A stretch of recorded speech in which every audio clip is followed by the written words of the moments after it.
오늘은 찬양과 경배의 표현에 대해서 살펴보기 원합니다.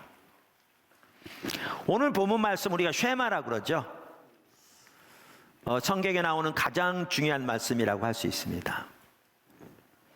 이 구절에 보면 우리 하나님은 오직 유일한 하나님이시니 우리가 우리의 존재를 다해 하나님을 사랑하라 이렇게 말하고 있습니다. 그래서 우리의 마음, 우리의 뜻, 우리의 힘 다해서 하나님을 사랑하라 이렇게 말하고 있습니다. 하나님이 먼저 하나님의 존재를 다해 우리를 사랑하십니다. 그 사실 아십니까? 하나님이 하나님의 존재를 다해 우리를 사랑하십니다. 그리고 이제 우리에게 그렇게 하나님을 사랑하기를 원하십니다. 그래야 진정한 사랑의 교제가 될 것이니까요. 그래서 오늘 본문은 예배와 관련해서 매우 중요한 구절이기도 합니다. 그래서 우리는 만군의 여호와 하나님을 예배하되 우리의 존재를 다해, 즉 우리의 힘, 우리의 마음, 우리의 몸 등 우리의 모든 것으로 하나님을 예배해야 합니다. 여기에 찬양과 경배의 표현이 이제 중요한 자리를 차지하는 것을 볼 수가 있습니다. 자, 첫째, 엎드려 절하며. 엎드려 절하며. 하나님께 드리는 예배, 찬양과 경배의 한 표현은 엎드려 절하는 것입니다. 사실 경배라는 말 자체가 하나님을 경외하는 마음으로 엎드려 절한다는 뜻입니다. 경배라는 말 자체가 그렇습니다. 성경에 나오는 하나님의 귀한 사람들은 하나님께 엎드려 경배함으로 하나님을 예배했습니다. 출애굽기 34장에 보면 모세가 그렇게 하고 있는 것을 볼 수 있는데요. 하나님께서 영광 중에 모세 앞에 임하셔서 하나님의 성품을 계시하십니다. 그러자 모세가 하나님 앞에 납작 엎드려 절하며 하나님을 경배합니다. 제가 한번 읽어보겠습니다. 5절, 여호와께서 구름 가운데에 강림하사 그와 함께 거기 서서 여호와의 이름을 선포하실세. 여호와의 이름을 선포한다는 말은 하나님의 성품을 계시하신다는 말입니다. 하실세, 여호와께서 그의 앞으로 지나시며 선포하시되 여호와라 여호와라 자비롭고 은혜롭고 노하기를 더디하고 인자와 진실이 많은 하나님이라. 인자를 천대까지 베풀며 악과 과실과 죄를 용서하리라. 그러나 벌을 면제하지는 아니하고 아비의 악행을 자손 3, 4대까지 보응하리라. 이렇게 하나님이 자신의 영광을 나타내 보이시자 그럼 모세가 어떻게 했는가? 8절, 모세가 급히 땅에 엎드려 경배하며. 이 경배한다는 말은 문자 그대로 해석하면 엎드려 절하며 이 말입니다. 우리는 요한계시록 4장에 보아도 하늘나라에서 예배가 드려지되 하나님 보좌 주위의 장로들이 그렇게 하나님 앞에 엎드려 절하며 하나님을 예배하고 있는 것을 볼 수 있습니다. 9절, 그 생물들이 보좌에 앉으사 세세토록 살아계신 이에게 영광과 존귀와 감사를 돌릴 때에 24장로들이 보좌에 앉으신 이 앞에 엎드려 세세토록 살아계신 이에게 경배하고 엎드려 절하고 자기의 관을 보좌 앞에 드리며 이르되 우리 주 하나님이여 영광과 존귀와 권능을 받으시는 것이 합당하오니 주께서 만물을 지으신지라.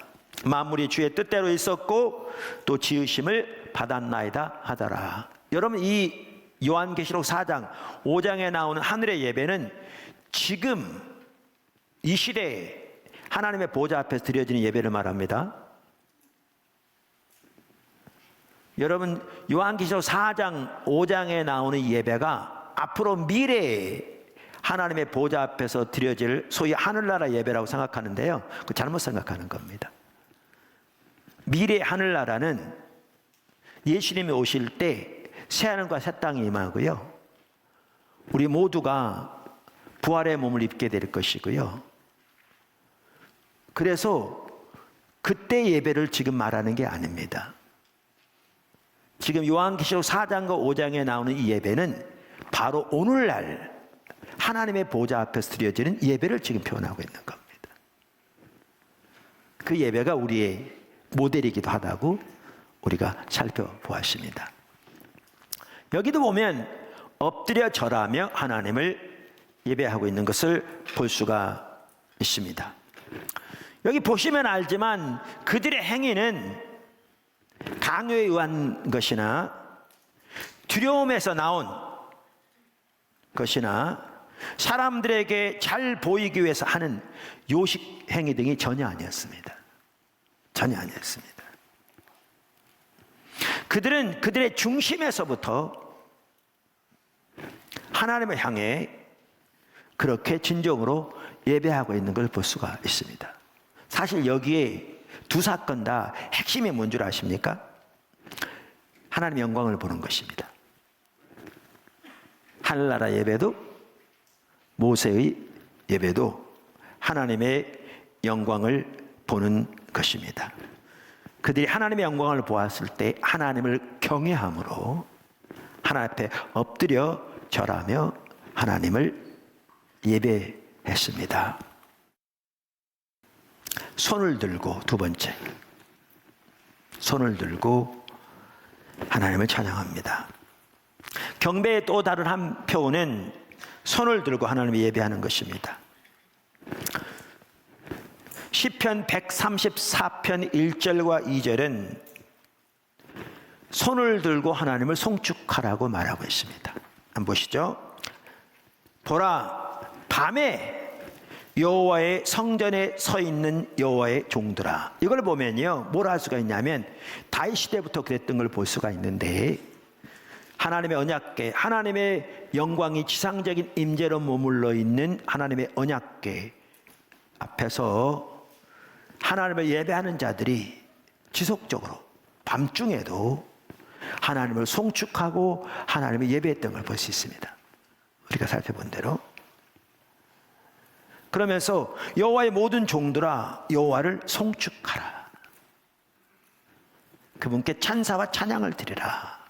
그러면서 뭐라고 말합니까? 성소를 향하여 너희 손을 들고 여호와를 송축하라. 하나님의 임재 가운데 계신 그 하나님을 향하여 그 뜻이기도 하죠. 손을 들고 여호와를 송축하라, 이렇게 말합니다. 특별히 디모데전서 신약성경 2장 8절도 이렇게 말합니다. 그러므로 각 처에서 남자들이 분노와 다툼이 없이 거룩한 손을 들어 기도하기를 원하노라. 아까 기도와 예배는 같은 거라고 그랬잖아요. 여기 남자들이 그랬어요. 이 말은 남자들만 이렇게 하란 말은 아니겠죠.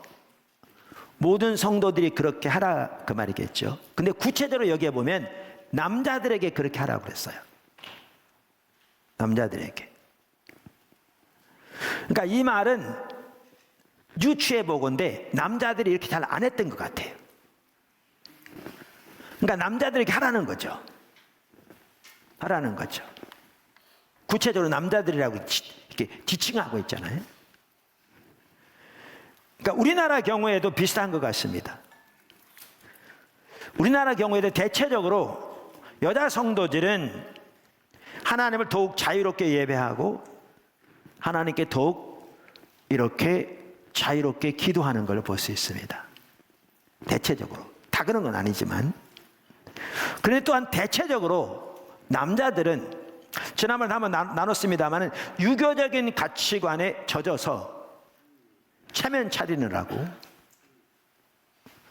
예배가 경직되어 있는 경우가 너무나 많습니다. 너무나 많습니다. 근데 그게 예배를 방해하는 요소라고요. 말씀드린 대로 우리는 만군의 여호와 천지의 창조자의 주관자이신 하나님께 나온다는 사실을 기억해야 합니다. 뿐만 아니라 그분이 우리의 아버지가 되신다는 사실을 기억해야 합니다. 그래서 우리는 어린아이처럼 마음에서부터 온 마음으로 하나님께 나와 하나님을 예배하고 찬양하되 온 몸으로 주님을 예배해야 합니다. 포도나무교회 성도들 주일 예배 나올 때 체면 같은 거 내려놓으십시오. 여러분은 하나님 앞에 나온다는 사실을 기억하셔야 합니다. 세상적인 지위 그분 앞에서 아무런 의미가 없습니다. 하나님 주신 은혜이죠. 계급장 하나님 앞에서 아무런 의미가 없습니다.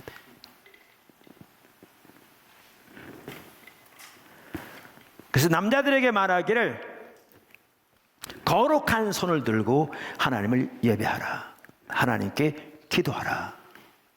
이렇게 말하고 있습니다. 세 번째, 춤을 추며.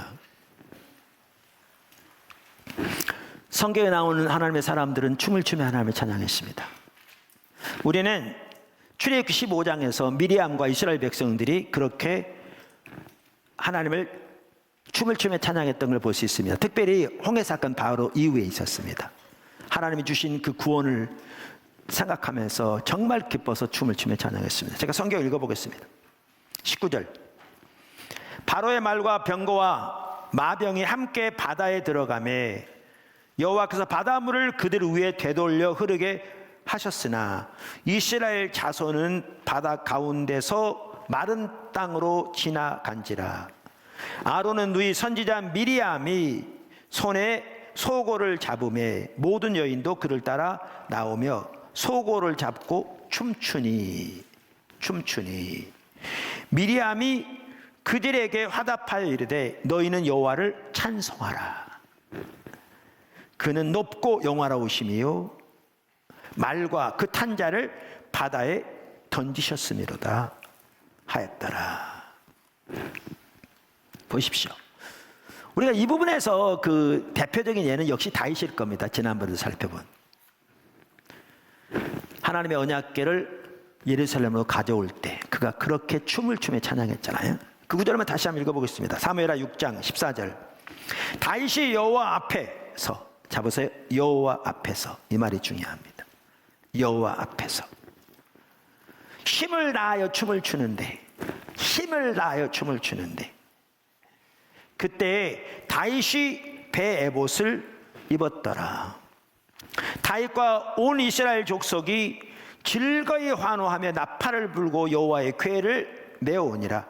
여호와의 궤가 다윗성으로 들어올 때 사울의 딸 미갈이 창으로 내다보다가 다윗 왕이 여호와 앞에서 뛰놀며 춤추는 것을 보고 심중에 그를 업신여기니라. 20절. 다윗이 자기의 가족에게 축복하러 들어오매 사울의 딸 미갈이 나와서 다윗을 맞으며 이르되 이스라엘의 왕이 오늘 어떻게 영화스러우신지. 지금 비꼬는 거죠. 방탕한 자가 염치 없이 자기의 몸을 드러내는 것처럼 오늘 그의 신복의 계집종의 눈앞에서 몸을 드러내셨도다 하니. 그러니까 미갈의 눈에는 이렇게 보인 겁니다. 다윗 행동이. 근데 다윗은 아까 말한 대로 오직 여호와께 경배했습니다. 여러분, 우리가 온 마음으로 하나님을 예배할 때 안 믿는 사람들의 눈에 보이는 이렇게 볼 수 있습니다. 심지어 예수를 믿어도 종교적인 몇 가지 의식을 하면 그것이 신앙인 것처럼 그저 근엄한 자세를 가지고 모양만 갖추는 사람들에게는 그렇게 보일 수 있습니다. 우리의 예배가. 근데 여기에 미갈이 옳습니까? 다윗이 옳습니까? 설명할 필요가 없습니다.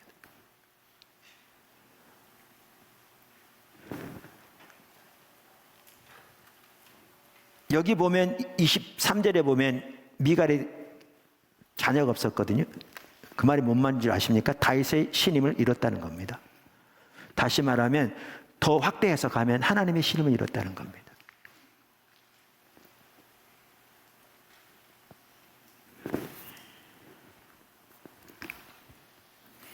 그런데 다윗의 말을 들어보십시오. 다윗이 미갈에게 이르되 이는 여호와 앞에서 한 것이라. 내가 여호와께 한 것이라. 그가 내 아버지와 그의 온 집을 버리시고 나를 택하사 나를 여호와의 백성 이스라엘의 주권자로 삼으셨으니 내가 여호와 앞에서 뛰놀리라. 내가 이보다 더 낮아져서 스스로 천하게 보일지라도 내가 말한 바 계집종에게서는 내가 높임을 받으리라 한지라. 보십시오. 오직 여호와께. 근데 왜 다윗이 그토록 기뻐하며 춤을 췄습니까? 하나님의 임재가 자기의 고을로 찾아오시는 거죠. 하나님의 하나님으로 인하여, 오직 주로 인하여 그토록 기뻐하며 춤을 추며 오직 하나님께 예배를 드린 거죠. 이게 예배입니다. 이게 예배라고요. 힘을 다하여 춤을 췄다. 힘을 다하여 하나님을 예배한 거죠. 사실 지금도 이렇게 보니까요, 이렇게 인터넷으로 예배를 드리는 분들도 꽤 적지 않은 것 같아요. 여기 지금 스크린이 조그만 게 있는데 보니까 우리가 기도회 때도 나눴지만 이렇게 불가피하게 가정에서 예배 드릴 수 있습니다. 이해합니다. 노약자 또 기저질환 있는 분들 등. 그런데 반면에 코로나가 하나님께 나와 모여서 하나님을 예배하지 않고 그저 가정에서 소위 편하게 예배 드리는 핑계가 된다면 그 예배는 절대 합당한 예배가 아닙니다. 왜요? 하나님은 우리의 중심으로 하시죠. 이와 같이 우리가 춤을 추며 하나님을 찬양한다는 말은 우리에게 주신 승리가 너무 크고 기뻐서, 하나님께서 우리에게 주신 그 모든 은혜가 너무 감격스럽고 기뻐서, 무엇보다 하나님 그분 자신이 너무 감격스럽고 기뻐서 그렇게 하나님을 예배하고 찬양하는 것이 성경에 말하는 예배입니다. 할렐루야. 자, 오늘 예배의 표현을 살펴봤습니다. 근데 여기에 중요한 점이 있습니다. 두 가지가 중요합니다. 두 가지가 전체적으로 두 가지가 중요합니다.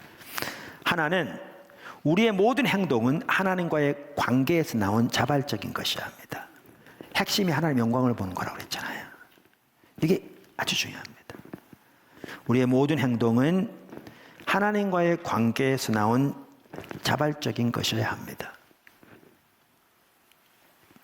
사실 그래서 우리가 마음을 차분하게 가라앉히고 우리 가사 하나하나에 우리의 온 마음을 실어서 하나님을 바라보면서 하나님께 찬사를 드리고 하나님으로 내가 기뻐하기 시작할 때 이제 하나님의 사랑이 우리 마음에 부어지게 되고 하나님의 어떤 약속이 주어지기도 하고 등 그러한 부분들이 우리 마음 수어질 때 우리 속에 하나님을 향한 그 기쁨, 감격, 갈급함 등등이 부어지면서 우리는 이러한 다양한 표현으로 마음껏 하나님을 높이고 하나님의 은혜를 갈구하고 주님을 바라고 그분께 나아감으로써 우리 예배가 더 풍성해지는 것이죠.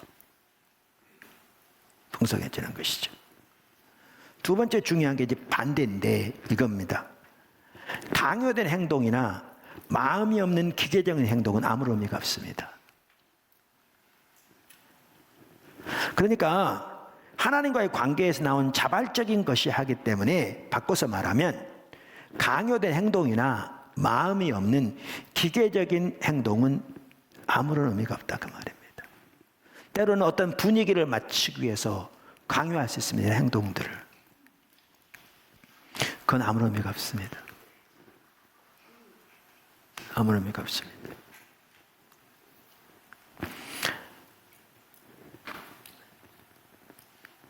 오히려 그렇게 강요된 행동들은 진정한 의미에서 하나님을 예배하는 것을 방해합니다. 아까 말씀드렸잖아요. 또 여러 번 말씀드렸잖아요. 뭐 손뼉을 크게 친다, 분위기를 맞추고 마음이 화끈화끈하고 좋을지 모릅니다. 문제는 그렇게 되질 때 하나님께 관심이 집중 안 됩니다.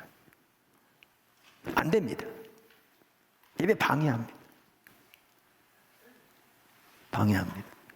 예배가 타락하는 거죠. 그거요, 동물적인 기쁨입니다. 육체적인 기쁨이라고요.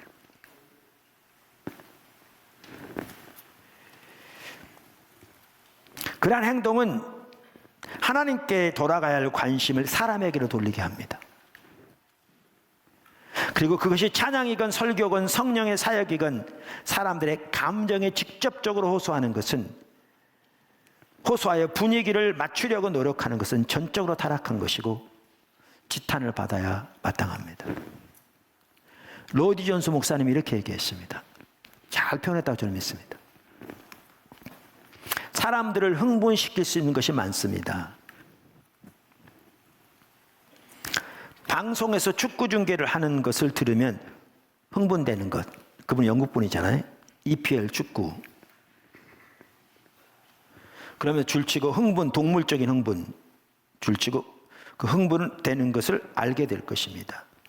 소리치되 결국은 자기 목이 쉬기까지 고함을 칩니다. 그것은 순전히 육체에 속한 것입니다. 예배와 종교적인 영역에도 그러한 것이 있을 수 있습니다. 다시 어떤 사람들이 있는데 그런 것이 필요하다고 생각하는 것 같습니다. 그들은 일부러 그 일을 만들어내고 산출해냅니다. 그들은 자기들이 하고 있는 일이 무엇인지를 알지 못하는 흥분된 상태로 사람들을 몰아가면서 사람들이 매우 행복하다고 상상하게끔 만듭니다. 그러나 그것은 육체에 속한 것입니다. 육신적인 기쁨입니다.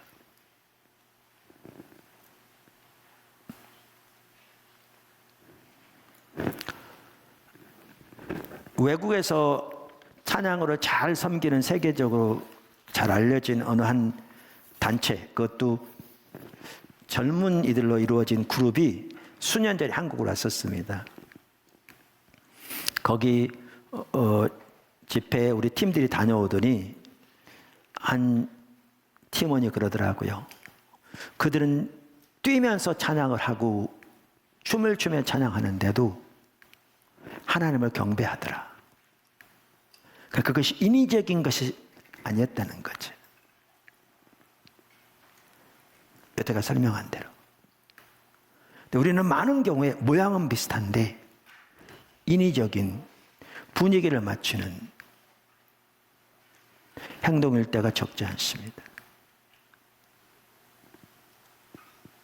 그래서 경배의 표현, 이렇게 온 마음으로, 온 삶으로, 온 힘으로, 온 몸으로 하나님을 예배하는 매우 중요한 요소이되, 그 모든 행동은 하나님과의 관계에서 나온 자발적인 것이어야 되며, 동시에 강요된 행동이나 마음이 없는 기계적인 행동은 아무런 의미도 없다는 것을 기억해야 합니다. 우리 보도나무교회 예배가 이와 같이 정말 온 마음으로, 온 힘으로, 온 몸으로 주님의 예배하는 참된 예배가 더 되기를 간절히 소원하고, 그래서 우리의 예배가 더 풍요롭고 더 깊어지고, 그래서 하나님 우리 가운데 더 기뻐하시며 함께 하시고 우리 예배를 받으시고 운행하시는 그러한 예배가 되기를 간절히 열망하고, 그리고 그걸 통해서 여러분도 하나님의 영광을 더 보게 되고 더 이렇게 주님 앞에 가까이 나가는 축복이 있기를 주님의 이름으로 축원합니다.